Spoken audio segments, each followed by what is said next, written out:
Sean todos muy bienvenidos a Espacio Calidad. Yo soy Walter Candy y hoy vamos a estar hablando sobre inocuidad de alimentos y su gestión. Cuando hablamos de inocuidad, lo primero que tenemos que entender es que la inocuidad es una característica que aplica a aquellos productos alimenticios a todas las empresas que participan a lo largo de la cadena de abastecimiento que hace a un alimento, conocemos con el nombre de cadena alimentaria. Aquí vamos a valernos de un ejemplo. Voy a tomar mi empresa, que en este caso ya no va a ser una carpintería, va a ser una panadería industrial, en donde el producto que yo fabrico en mi empresa es esta torta con baño de chocolate. Entonces yo ya tener estos materiales, vamos a tener la harina, el azúcar, el chocolate. Vamos a tener que el proceso de elaboración es como sigue. Primeramente un mezclado de los ingredientes. Vamos a tener luego que esa mezcla la pasamos en esas formas de cartón, pasamos al horneado, pasamos a la terminación en donde le agregamos el baño de chocolate arriba en cada una de las tortas, el envasado y finalmente tenemos el producto que nosotros ya tenemos listo para la venta y para entregarle a este señor que es nuestro cliente. Si ya tenemos claro que yo soy esta empresa que fabrico este producto alimenticio, que estoy en la cadena alimentaria, aquí tenemos que entender que en la industria de alimentos tenemos lo que se conocen como los peligros de inocuidad. Un peligro de inocuidad es cualquier cosa que tenga el producto que si este consumidor se coma, le cause un daño, ya sea por medio de una lesión, ya sea por medio de una enfermedad. Los peligros de inocuidad pueden ser de tres tipos. Hablamos primeramente de los peligros físicos, que en este caso vemos el ejemplo de un tornillo, pero aquí podrían ser fragmentos metálicos, podrían ser fragmentos de vidrio, podrían ser fragmentos de plástico o de maderas. En esencia, cualquier agente físico que si este señor se come el producto le va a causar ya sea una cortadura, ya sea un acarantamiento. Entonces la pregunta es, ¿cómo llegó este tornillo al producto? Aquí súper interesante que el peligro no apareció de repente por obra del destino, sino que este peligro físico, en este ejemplo, el tornillo, apareció porque la materia prima que yo incorporé al proceso, que yo compré a un proveedor, casualmente ya venía con este agente físico. Entonces, como yo no tenía una malla con la luz suficiente como para separar este tornillo, se mezcló con los demás ingredientes, con la harina, con el azúcar o con el chocolate. Nosotros lo pasamos al formado, nosotros horneamos, terminamos el producto y finalmente este fragmento metálico, este tornillo llegó al producto. El señor, mi cliente, se comió esta torta de chocolate y lo mínimo que le va a hacer es romperle un diente o bien causarle una cortadura en la garganta o bien en el estómago. Este es un ejemplo de un peligro físico. Tenemos por otro lado los peligros químicos. En este caso, un agente de limpieza, un detergente que usamos para la limpieza de los equipos. Dentro de esta categoría tenemos los lubricantes industriales, tenemos los pesticidas que usamos en el control de plagas, tenemos todos los insumos o coadyuvantes del proceso que usamos como componentes ya sea de mejoría, de eficiencia o eficacia o para darle alguna característica al producto. En este ejemplo, ¿cómo llegó el detergente al producto? Pues imaginemos que la persona responsable de ejecutar el procedimiento de limpieza no tenía suficientemente claro cómo preparar este agente de limpieza y en vez de preparar una solución al 1%, preparar una solución al 10%. Entonces, el agente de limpieza con una viscosidad bastante elevada quedó adherida a las paredes del equipo. Yo no lo pude eliminar completamente en el enjuague y lo que va a pasar es que este resto de detergente o agente de limpieza se va a mezclar con los demás ingredientes en el siguiente lote de producto, va a pasar a los moldes, va a pasar al horneado, va a pasar por la terminación, vamos a envasar y finalmente vamos a estar entregándole al cliente una torta de chocolate con abundante detergente, que quizás el cliente lo va a sentir, pero haciéndole no mucho caso, pues la consecuencia es que al día siguiente, a primera hora de la mañana, posiblemente va a irse al baño y va a pasarse internado en el baño porque no se supone que se coma una torta de chocolate con abundante detergente. Y tenemos el tercer ejemplo, que son los peligros biológicos, que son aquellos agentes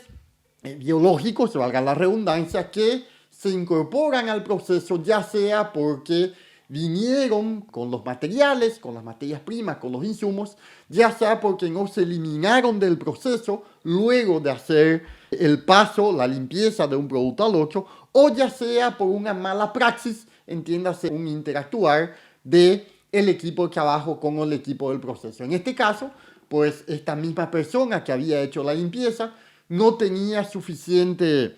conciencia respecto al cuidado del proceso y se pegó un estornudo sobre el producto que ya había sido terminado, y lo que va a pasar es que este moco que el panadero está emitiendo va a incorporarse sobre la cobertura de chocolate. Entonces vamos a tener un lindo pan dulce con la cobertura de chocolate y encima de la cobertura de chocolate con el moco que este panadero se escupió encima del producto. Este producto terminado va a pasar al envasado, va a llegar al cliente, el cliente se va a comer el producto y va a tener esta misma enfermedad, esta misma dolencia que tiene el panadero, pues este mismo cliente va a tener quizás no al día, pero posiblemente a las 24 o a las 48 horas. Cuando hablamos de peligro de inocuidad, hablamos de cualquiera de estas situaciones o ejemplos parecidos. En el ámbito de la inocuidad, al haber identificado estos peligros, identificamos también las causas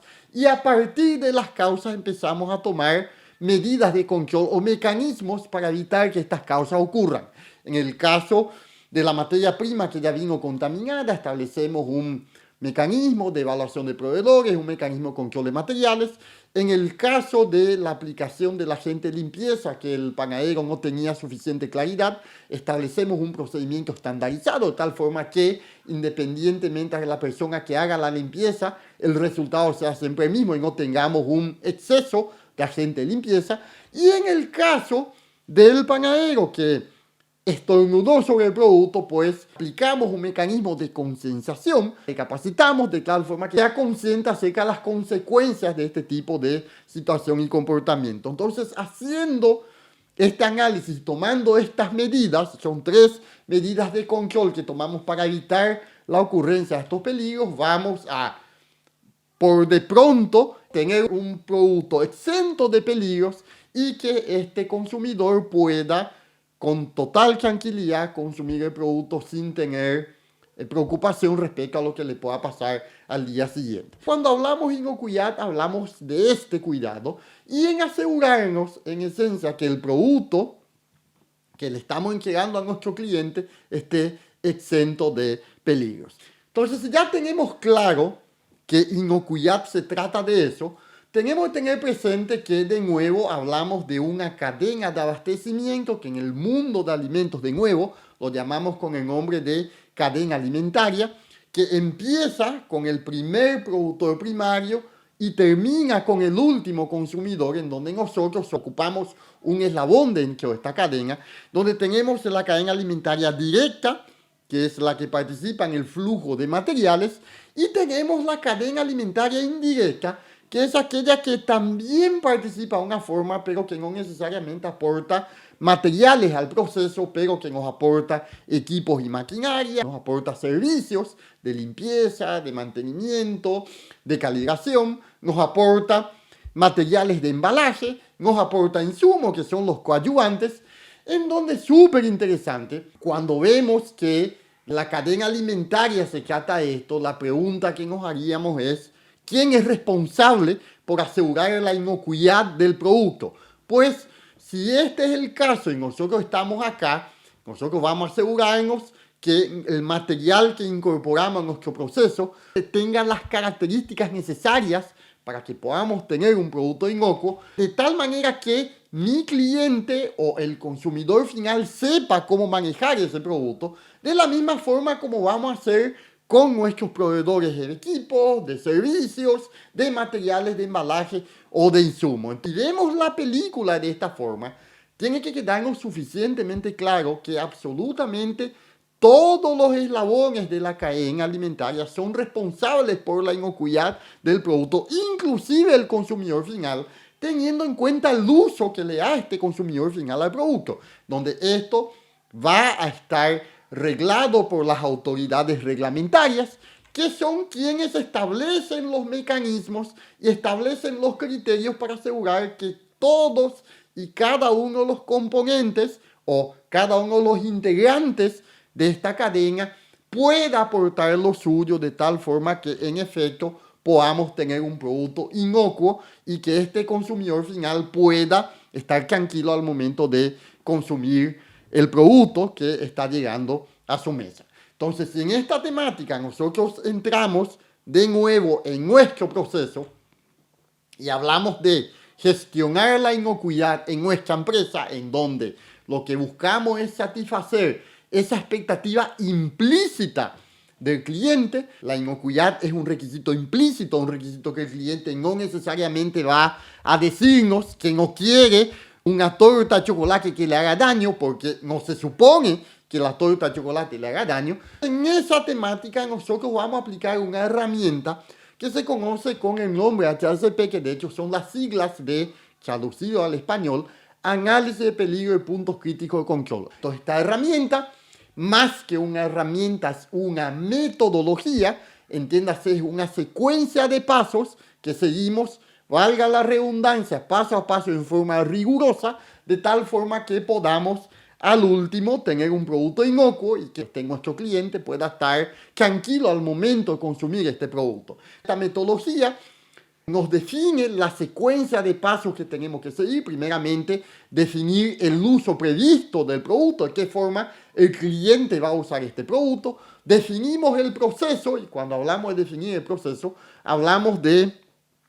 entender cuáles son las etapas de nuestro proceso, ya sea a nivel de subproceso, ya sea a nivel de pasos de cada subproceso. El grado de detalle dependerá de qué tanto detalle necesitemos para poder hacer una identificación inextensa de los distintos peligros que podemos tener a lo largo de cada etapa, así como habíamos visto en el ejemplo anterior. Pero más allá de identificar el peligro, en realidad lo que queremos identificar cuáles son las causas que hacen que estos peligros se presenten en nuestro proceso y o en nuestro producto. Entonces, habiendo identificado los peligros y sus causas, pues para cada uno de estos peligros nosotros hacemos un análisis de riesgo y análisis de riesgo mediante establecemos las medidas de control para cada una de las distintas causas de ocurrencia de estos peligros.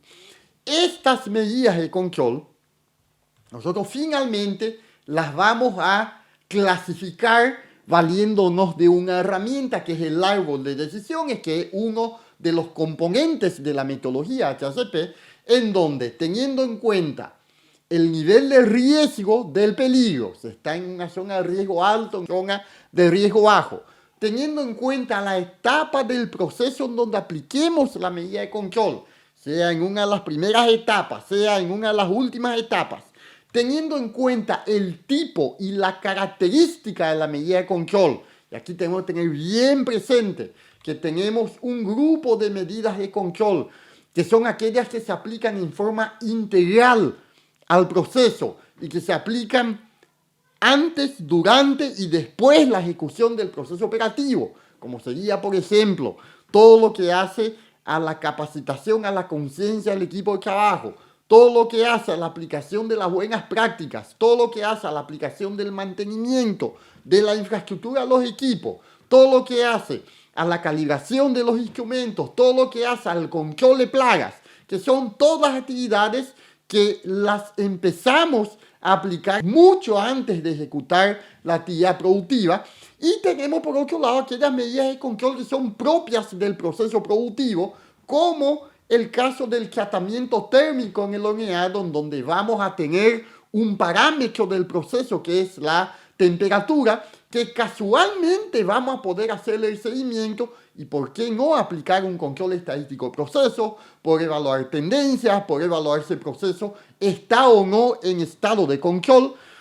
Y finalmente la eficacia de la medida de control. Entonces, combinando estas condiciones, nosotros finalmente vamos a poder saber si la medida de control es un programa de prerequisito, que es lo que aplicaría para todo peligro que está en una zona de riesgo bajo. Y tenemos, para los peligros que están en la zona de riesgo alto, tenemos o los programas prerequisitos operativos o los puntos críticos de control. De nuevo, llegamos a que si la medida de control es una de estas tres, mediante el árbol de decisiones, en donde tanto los programas prerequisitos como los programas prerequisitos operativos son en esencia lo mismo y se tratan de esas medidas de control integrales al proceso. La única diferencia entre un programa de prerequisito y un programa de prerequisito operativo está en el rigor de la aplicación de la medida y en qué hacemos cuando hay un desvío en la medida.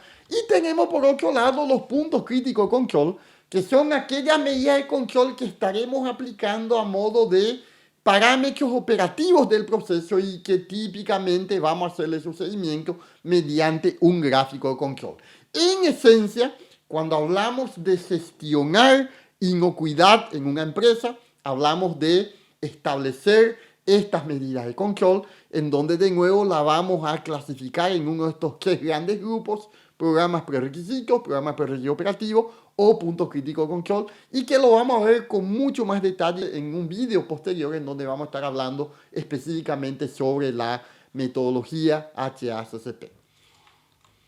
Eso fue todo por ahora. Les agradezco muchísimo por su atención. Les recuerdo que se inscriban en nuestro canal, que compartan, que den like, que nos dejen sus comentarios. Yo soy Walter Candia y nos vemos en la siguiente.